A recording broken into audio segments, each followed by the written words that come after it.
everyone. Johnny Consciousness here, aka John Moore. Um, I wasn't real pleased with the video yesterday or the day before because I couldn't get my audio visuals in. So, what I did is I got the audio visuals that I wanted in there, and just like Marvel Comics universe, there's a special surprise somewhere in the movie for all you orb lovers. Orb lovers. All right. Thank you. Enjoy. Always let your light shine. Hey everyone, welcome to another episode of Johnny Consciousness. I'm John Moore, your host. It's been a minute since I've been on. I'm doing a little thing different today, so I got some notes. So pardon me if I read. I got a wobbly table out here.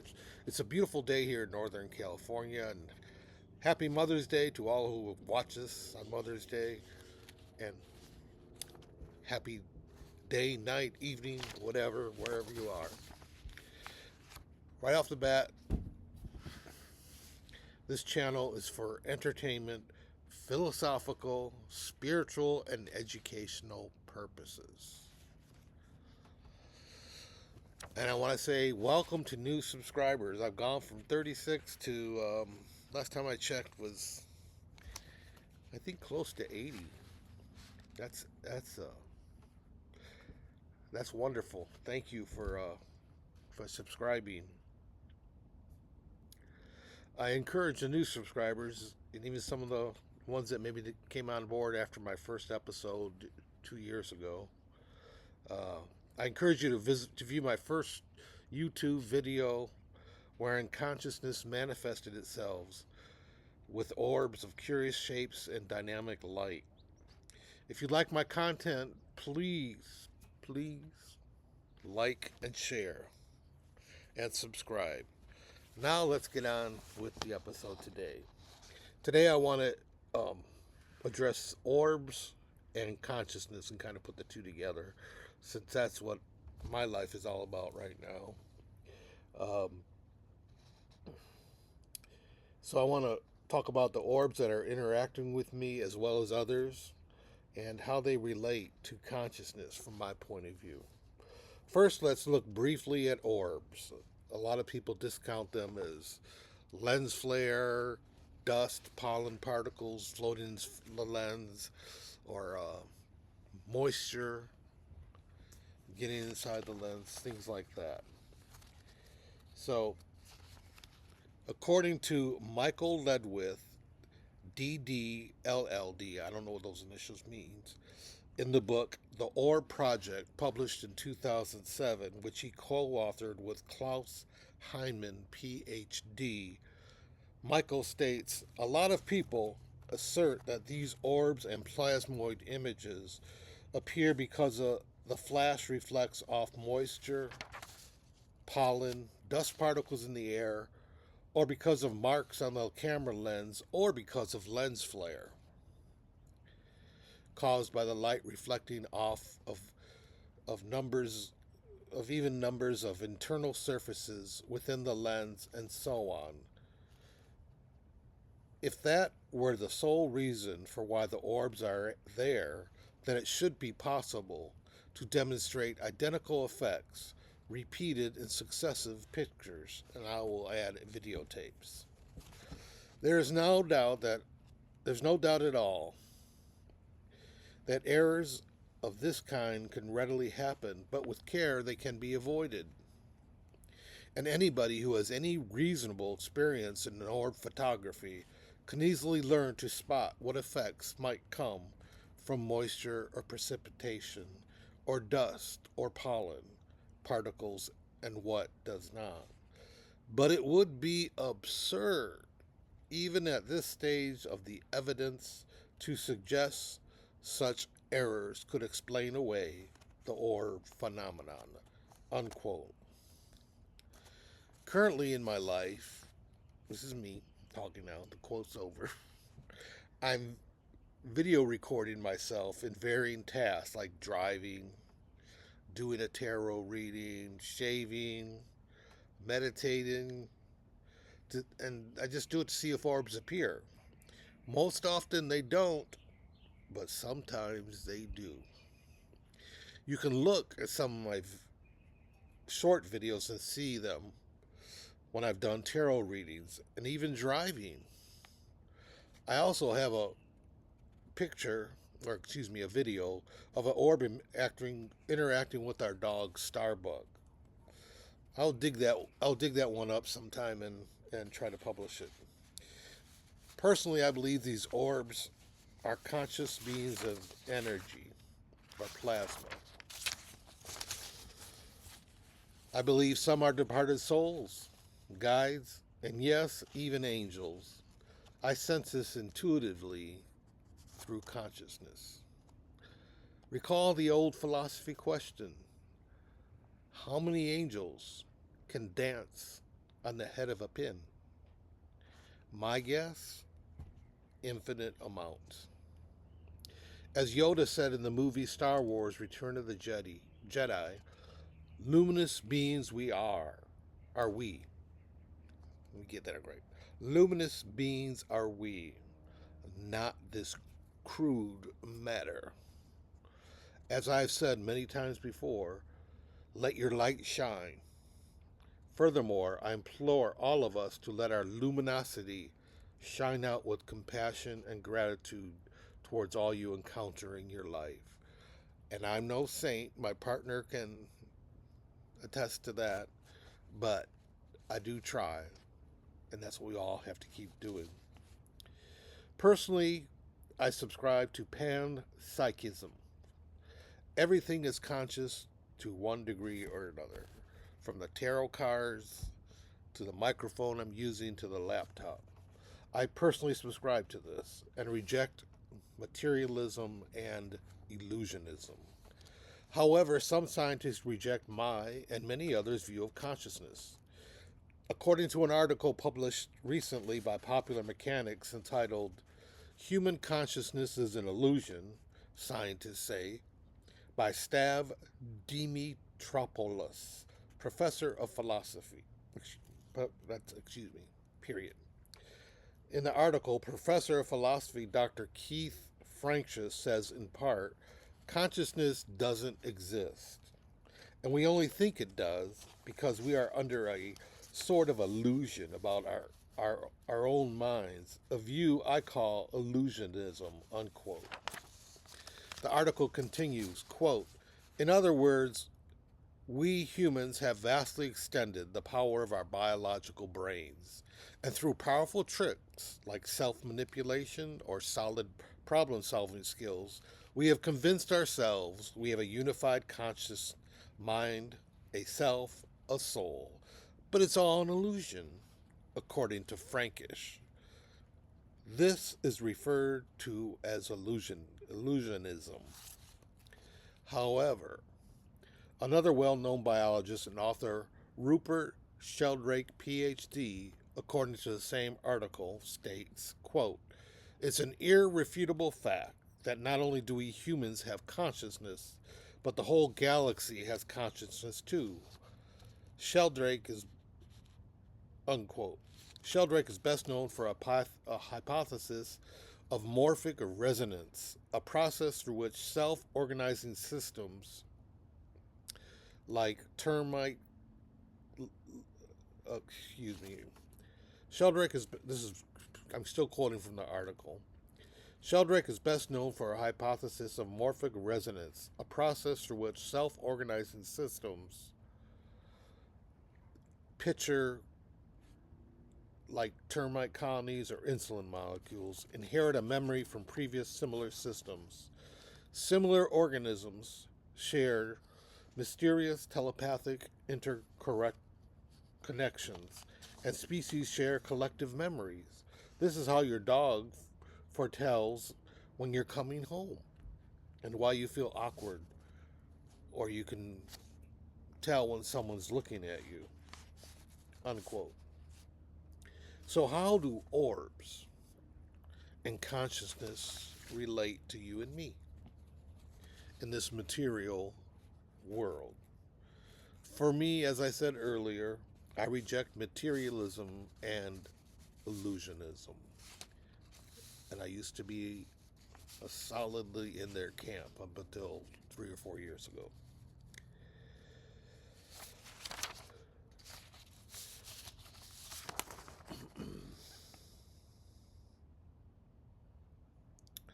And I reject these because, among other things, they say consciousness originates and only resides in the brain. Orbs, however, like us, are manifestations of consciousness. That's what I believe. I'm not a scientist, I'm not a professional photographer, and I don't hold any degrees. So I'm not accustomed to defending or expressing my beliefs. However, the following excerpt from a book's introduction will give you a sense of where I am in my journey. The book is by Christopher Nolan, is entitled UAPs and the Afterlife: How New Disclosures Support Centuries of Psychic and Spiritual Research. Christopher Nolan stated it in the introduction of this book, quote, "I'm persuaded that consciousness transcends the brain, that our individual consciousness, aka psyche, spirit, is a part of a fundamental consciousness field, that with bodily death comes the return of our consciousness, still individualized, to our source, our home, aka God, the Creator. That the spirits of the departed are not actually departed at all, but still exist in the same place that we do, just at a higher vibrational frequency. That these spirits can occasionally lower their frequency in order to revisit us, communicating through authentic mediums and even affecting the physical world. That any array of psychic spiritual phenomena, for example, telepathy, remote viewing, and psychokinesis, can be understood within this context. That the UAP enigma is located with us in the same fundamental consciousness field, and that these visitors are intimately akin to us, not in fact aliens who evolved independently elsewhere in the cosmos, unquote. I know that's a lot. That's just from the book's introduction. I can't say enough about the book. I'm going to reread it again very shortly. Do you want to know more about what I'm talking about? Then I highly recommend that, like I said, that book, UAPs and the Afterlife, and the ORBS Project. Now I'm going to close with a tarot reading. I haven't done one in a while. You know, I consider myself an amateur at this. I'm a veteran, so I'm concerned about our military's morale. So, since I'm reading about them, the military, I'm using. Did I bring it? Well, I'm using the Marvel tarot deck. I was very pleased to find these, and I figure since young people probably are very familiar with the Marvel universe, I do a reading this way. Like I said, I'm still new, so I might be consulting the guide. I'm asking my team to help me and tell me about the morale of our military folks in the Middle East. You know, we're hearing stories of bad food, no food, low morale. So let's just see. Low morale. Tell us about the troops, please. Please tell us about the troops' morale overseas. The troops' morale overseas. The troops' morale overseas. Thank you. Okay. Now I do my readings a little different. I start out with 3, but it can easily go to 10. And I learn by intuition what that spirit tells me. So let's see. Let's draw the first 3 cards. That's all we might need. Okay. This is 9 of Cups. Usually a very, very good, omen. This is Domino. She's an X-Men. She's known for her luck.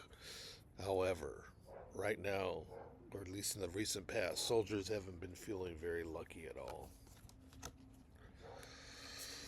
Knight of Cups. As you can see, this knight is cautious, standing still. A lot of folks in the military over there don't know, according to tarot, why we're there and what we're trying to accomplish. Now we have the Queen of Coins. So I'm just going to consult my other tarot, because like I said, I'm not familiar with this. So the matching in the Golden Tarot is also the Queen of Coins, the Queen of Love. Now,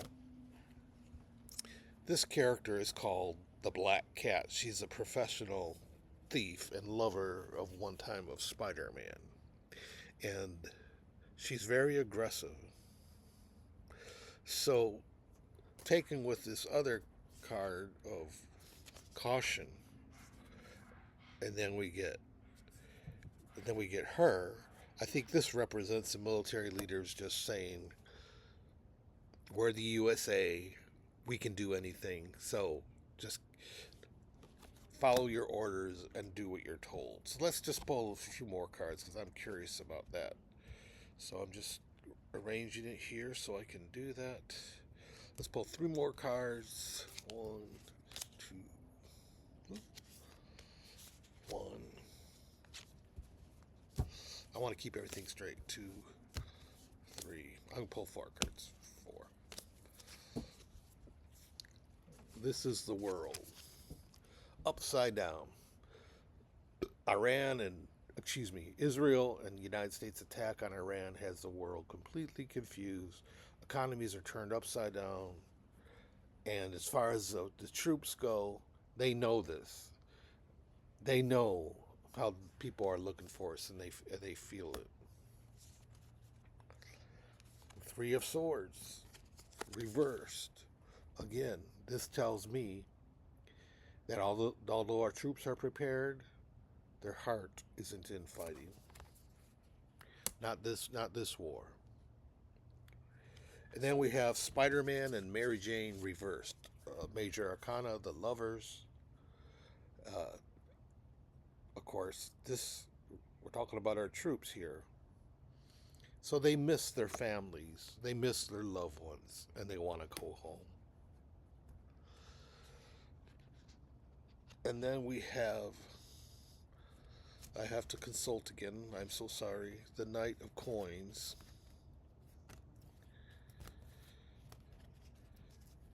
So, Knight of Coins here, that's your traditional Knight of Coins. This is military progress. Kind of halted, right? But here it is in the Marvel universe. This is Hank Pym, otherwise known as Ant-Man. They even made a movie out of him. So this is a very brilliant scientist, and he's kind of standing there assessing. And I think this represents the thought of the younger officers, the lower ranking officers, the lieutenants, your captains, and perhaps even some majors, who are looking at this whole thing saying, wait a minute, what are we trying to accomplish here? What are we doing? And then we'll just pull the last 3 cards to make a total of 10 cards, and that makes 10, 1 plus 0. That's what my guides are telling me. So it's one cohesive reading. So the last ones are, this is Reed Richards of Fantastic Four fame, reversed. He's brilliant. He's making plans, how to fight evil, etc. But it's reversed in this case. And I think this is, again, we're talking about our troops. They look at our leadership in Washington and say they don't know what the hell they're doing. And I'm biased. I'll give you that. I'm not a conservative. I'm not a hawk. I'm more of a dove. If you haven't figured that out by now. Okay, next card is the Knight of Wands. I can't remember who this character is, and I don't want to embarrass myself by looking at the books. But look at her again. Caution, caution, caution. This represents probably, um, again, the younger people. Tarot's trying to put an emphasis on this. The knights, the younger ranking officers, are like, let's hold off until we have a solid plan and a goal. And last is the Empress upside down.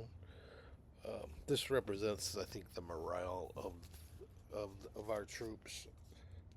I could be wrong. They feel that the Empress, they're they're they're they're they're whomever they worship. This could be represented by that.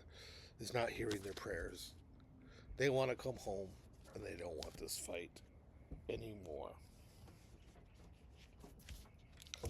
So that's my show for today. I'm sorry about the wobbly table and any noises that might come up on the microphone, but I just wanted to get on and say hello.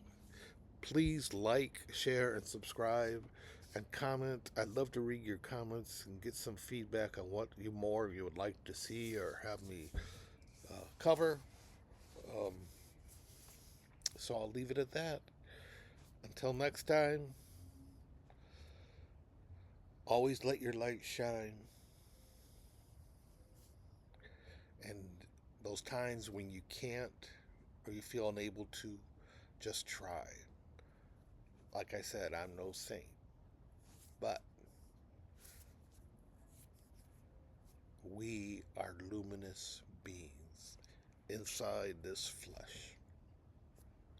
Always try to remember that. And this isn't all there is. As beautiful and as difficult as this world is, there's more. Peace. No orbs or nothing.